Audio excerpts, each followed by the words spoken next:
Silence is conflicting. It's the lack of, the absence of something. In film and game media, complete auditory and visual silence is used for effect, usually to highlight the other, effectively putting a spotlight on a particular aspect of a scene. But this isn't how we experience silence in real life. If you close your eyes, you still see the inside of your eyelids, and if you shut your ears, you can still hear a muffled world. This doesn't mean that moments of silence don't exist in real life. It just means it's not like turning something on or cutting to black. But moments like this, these are the moments which we perceive as silent. So what about moments in film and game media which don't just cut the lights or drag down the volume slider? Moments that purposefully make an effort to emulate real-life silence through efforts of disengaging you from the narrative, through letting go of your hand, and through allowing you the freedom to ponder of your own accord. These are moments of contemplative silence, and this is what I want to talk about today.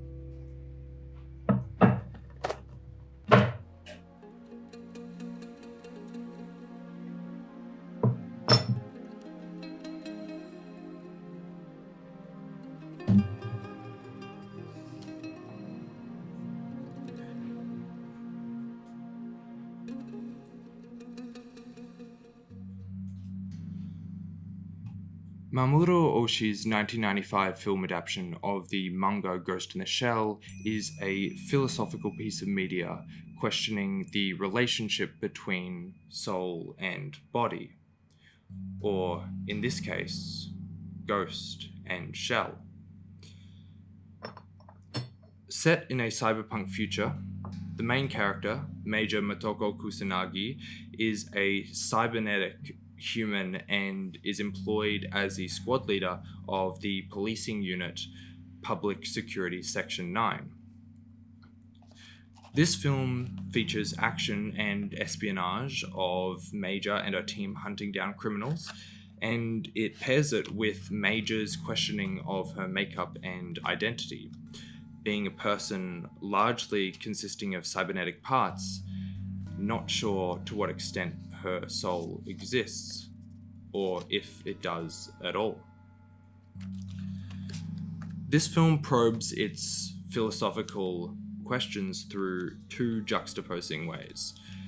One, through external expression, where Major out loud airs her internal conflicts to her peers, in a very exuberant and verbose manner, mind you, which is often followed by her co-workers returning conversation with comforting yet dismissive responses, ultimately disregarding Major's introspection. And the second manner is through the opposite of external expression, through contemplative silence. Ghost in the Shell correlates these moments of contemplative silence with a musical cue, its main theme. This theme is played at first during the opening credits, a silent sequence that features the construction of Major's inanimate cybernetics. This initial pairing links the musical theme and the questioning of whether a soul exists inside a manufactured shell well before we are exposed to Major's own doubts. Besides the opening credits though, which are very common in film, About 30 minutes into the Ghost in the Shell movie is where we can find one of this film's true moments of contemplative silence. Initially following Major as she transports on a boat through the canals of the cyberpunk city, this sequence largely consists of environmental shots. Shots of buildings mid-construction, people moving throughout their day, billboard facades and poster copies, and mannequins, both dressed as if they were animate and also bare. What we are seeing is the beautiful, unglamorized, natural, silent environment that constantly tempts Major's contemplation of ghost and shell, soul and body. This silent sequence never ramps up or down. It never attempts to hijack your suspense or tell an explicit narrative. For Major's life as, put simply, a cyborg cop with superhuman abilities, and the film, put simply, as a 90s action flick, this is unexpected. While the film does indulge in some of the inherent action fantasy these two components possess, it places equal weight on realizing the world and realizing Major. Natural moments of lull occur while characters transition between locations, or when they just have nothing to say, and in these moments, characters don't stop living or thinking.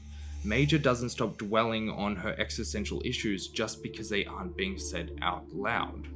This film could have easily cut the moments of silence and replace them with more profound, esoteric soliloquies or more brutal action.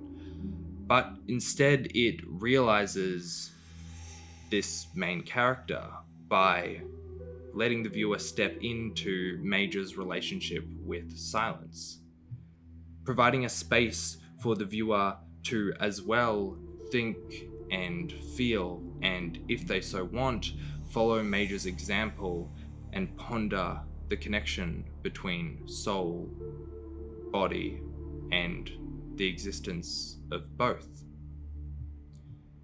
Ultimately, Mamoru Oshii's Ghost in the Shell uses contemplative silence to allow the viewer to live in the world through Major's eyes, and still allows the viewer to do so on their own terms.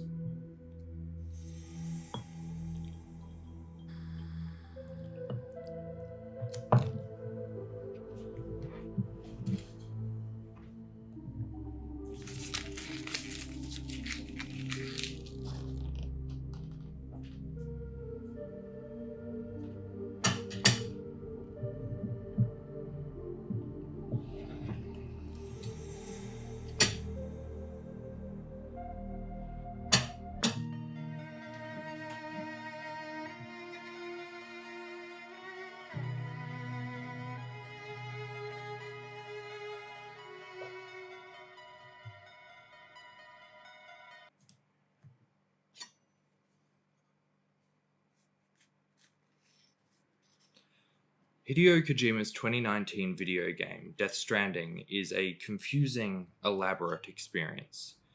If you're familiar with Kojima's other work, namely the Metal Gear Solid series, this comes as no surprise.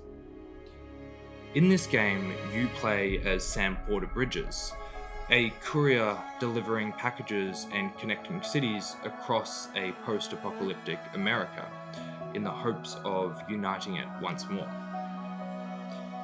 While Death Stranding's gameplay ranges from tussles with cargo thieves, substantial resource management, and avoiding trans-dimensional floating ghosts with the help of a baby in a glass case strapped to your chest, what you spend most of your time doing in this game is traversing on foot across the landscapes of a barren America. Alone. just you, your cargo, and the land. Whilst I say that, varying levels and presentations of human connection is a big part of Death Stranding as a game. These presentations of human connection appear in two major forms, through non-playable character interactions, as well as actions with other real-life players of Death Stranding while they're making their own deliveries. In Death Stranding, most NPC interactions are placed primarily at the end of a delivery. The reward for you after you make a 30, sometimes 40-minute trek across the lonely landscape. But due to the apocalypse, most NPCs are living in underground bunkers. So instead of greeting you in person after your long solitary travels, you are only communicated with over fuzzy hologram feeds, a phone call, or sometimes just even a single email. This effectively places a layer of separation between you and most other human connection within Death Stranding's world, further justifying to you the game's end goal of reconnecting America. Interactions with other players who are also playing Death Stranding through the game's online systems is similar as well, but instead of in bunkers, it occurs as you embark across America's terrain.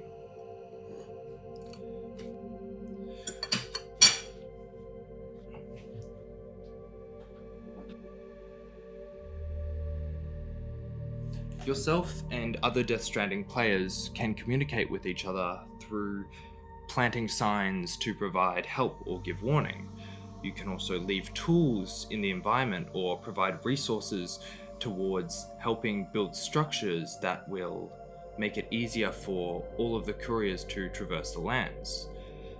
And finally, another last way of your interaction is through sending likes to these acts of help, giving props to other players for their kindness.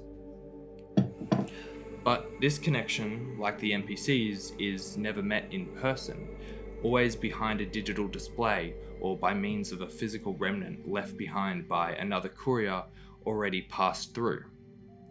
And this is isolating. This isolation is at its peak during Death Stranding's moments of true contemplative silence.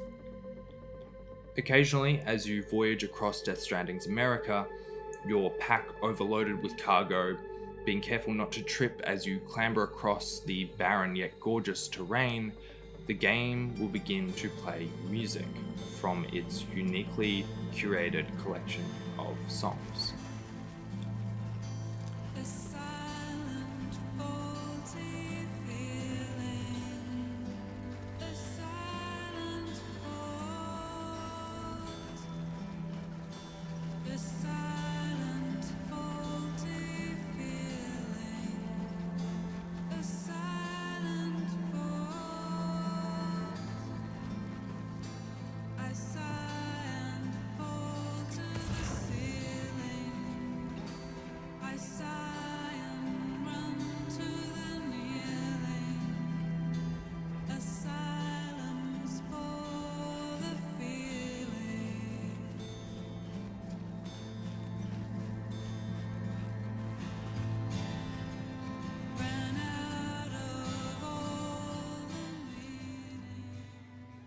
Similar to Ghost in the Shell, Death Stranding uses the introduction of music to separate you from any literal storytelling or any manipulation of your experience. During this time, it places no threats to you from enemies. There are no interactions from NPCs, and you are left to take part in a moment of contemplative silence. Only Sam, the natural environment, and the unnatural marks of past couriers are left to be observed. Unlike Ghost in the Shell, however, Ghost in the Shell uses environmental shots to exhibit Major's focuses as she moves through the world, but during Death Stranding's moments of contemplative silence, you are given an even greater allowance for individual experience. Due to Death Stranding being a video game, you are Sam. You traverse the world as you please. This means that you are given allowance to indulge in the world and its themes of human connection and its level of depreciation through digital methods, truly as much as you want to.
Emma Chamberlain is an American YouTuber.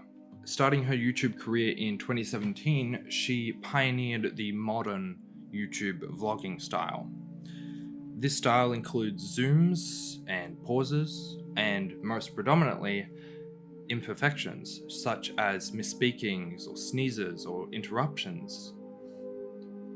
These would normally be cut during the editing process, but due to her style, these are now being included in the final cut. Chamberlain not only leaves in relatable imperfections for comedic effect, but as well vlogs her genuine experience as she moves through her life, going through high school and her career, expressing her daily affections and frustrations alike, making the basis of the content, helped by the effect of her edit, relatable for many. At heart, Chamberlain's content presents as wholly authentic and organic, presenting to you as if she is a close friend of yours, with who you're not watching through a screen, but you instead are spending time with. Due to this, it wasn't long after Chamberlain started YouTube that her channel skyrocketed in both views and subscribers, and now at 4 years after her YouTube debut, she currently sits at 11.2 million YouTube subscribers. At first, Chamberlain heavily leaned into these moments of candidness, moments where she screwed up her words or was clumsy, playing them into her high-energy, confident character. At this time, it drew people's attention, as she was not only entertaining, but entertaining authentically. But as Chamberlain is a real person who documents and shares her real life, as her personality has grown out of teenagehood, so has her content. Emma Chamberlain, grown up, has moved on from her early video focuses, which included such videos as trying insta-famous foods, or Minion Banana, okay what the fuck, and that's a huge cookie, to new, more mature and introspective subjects, manifesting in videos such as avoiding Los Angeles, bed, and it will be okay. In these recent videos, she incorporates this distinct metamorphosis of her own vlogging style, an evolution of her moments of comedic and genuine imperfections into new and possibly more authentic moments of contemplative silence.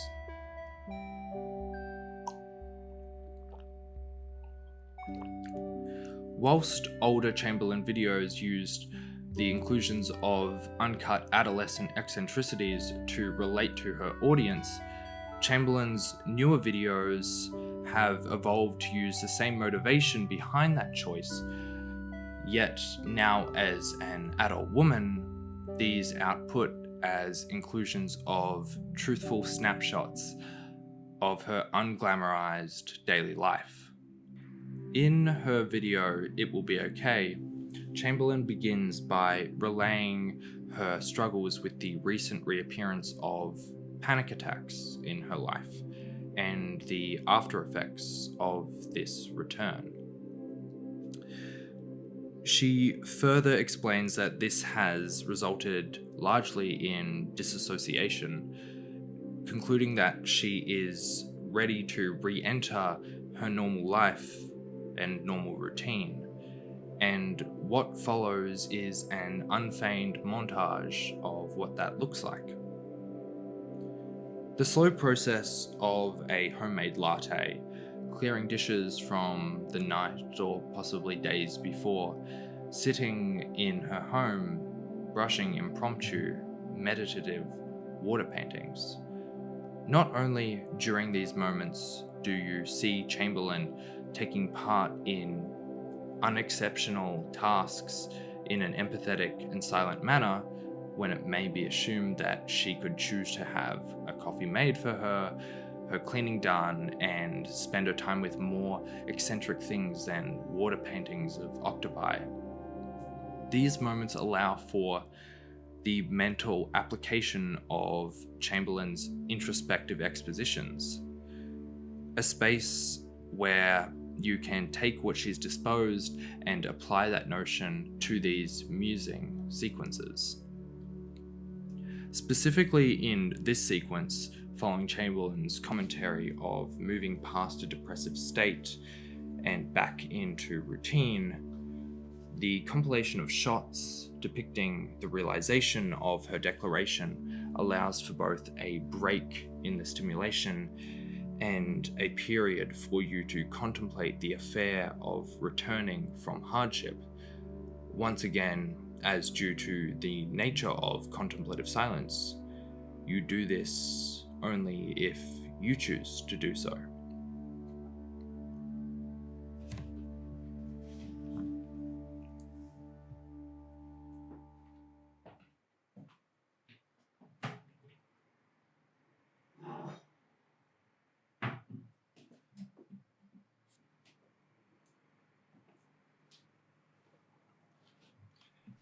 This choice to include silent and dissociative moments in a piece of media work is a daring one, effectively putting a pause on any attempt to further specific narrative or keeping you explicitly engaged. These scenes are a gamble of boredom. Standing on a boat with nothing to do but watch the worn facades of the city's back alleys, continuing the methodical rhythm of putting one foot in front of the other, 4,476 meters into a 5,623 meter delivery. A wet brush making way over thick paper in an attempt to transition back into normalcy. Lonely with no grand satisfying outcome or significance, these exercises, at face value, are boring. But through these periods, these pieces of work more authentically depict a human experience. I live alone. Currently, I live in this studio apartment, which is one tall room and one small bathroom. And I spend a lot of my time here, and my time here is often spent alone in contemplative silence. For a large part of my life, contemplative silence has scared me. It's a time in which I am isolated and alone with my thoughts. Because of this, I often have music or podcasts or audiobooks playing because I very much enjoy listening to those things, yes, but also because it limits the amount of time in my life which is silent. I've always found it hard to believe that others have just as much silence in their life as I do, as silly as that may sound. Now, especially living by myself, with most of my peers in houses, I feel this a lot. And when times of silence have been times that I've felt at my lowest, and while I perceived others who are doing well, who seemingly fit their lives with little silence, it's no wonder I've linked times of still mindful elaboration with dread.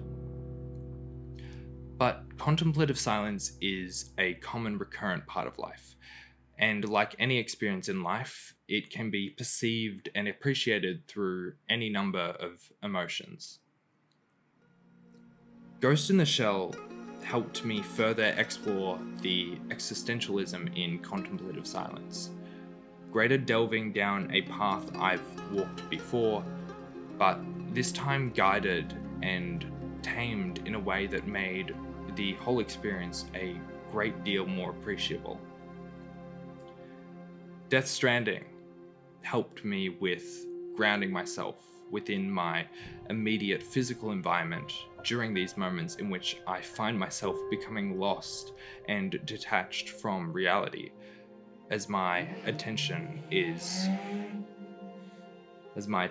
left unarrested. Reattaching myself to the present point in space and time, defending my perception of reality from becoming warped and misconstrued. Emma Chamberlain helped me to not fear contemplative silence, but welcome the beauty and healing influences it can nourish you with when you approach the daunting and at times truly scary experience with an appreciative mindset. Mending my relationship with this natural human experience so I may live with it more healthily, and then in turn, with effort, make use of contemplative silence to more easily reflect to better myself and my experiences as I develop and make my way through life's treacherous, glorious, monotonous, burdensome, simple, excited, contemplative, silent moments. Thank you.